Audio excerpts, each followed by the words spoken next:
Voici ce qu'il reste du plus grand cours d'eau au monde. Cet affluent du fleuve Amazone, le Rio Solimões, s'est transformé par endroits en désert. L'Amazonie vit une sécheresse catastrophique provoquée par le réchauffement de la planète et le phénomène climatique El Niño. Dans plusieurs régions, la crise est devenue humanitaire. À Tefé, à 500 km de la capitale Manaus, la sécurité civile installe sur cette embarcation un purificateur d'eau, essentiel à la survie des populations des zones reculées. Il va capter et transformer l'eau du fleuve en eau potable. L'eau a été tellement réchauffée par la canicule que les poissons sont morts en surface. L'eau est devenue impropre à la consommation, avec une odeur horrible à certains endroits. Ce bateau transporte aussi des vivres à plus de 4000 habitants défavorisés. 25 villages dépendent de cette aide d'urgence, comme celui de Rosinete Vasquez. Dans notre village, il n'y a pas de puits ni d'eau traitée. Donc on doit boire l'eau du fleuve.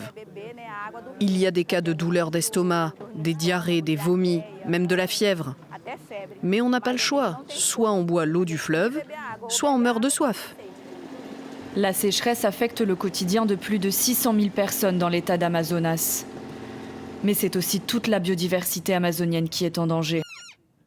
Depuis le début du mois d'octobre, la rivière Tefé est le scénario d'une tragédie. L'eau a atteint presque 40 degrés, causant la mort de milliers de poissons et de près de 200 cétacés d'eau douce, dont le dauphin rose, animal emblème de l'Amazonie. Du jamais vu pour ces équipes qui travaillent depuis 30 ans à la préservation de ces mammifères. Pour eux, ce désastre environnemental n'est que la partie émergée de l'iceberg. L'Amazonie régule le climat de toute la planète. Si nous observons ces changements ici, cela signifie que nous subissons des changements climatiques dans le monde entier. La saison des pluies n'est attendue qu'en décembre, avec plus d'1 mois de retard. Un préjudice lourd pour cet écosystème si fragile.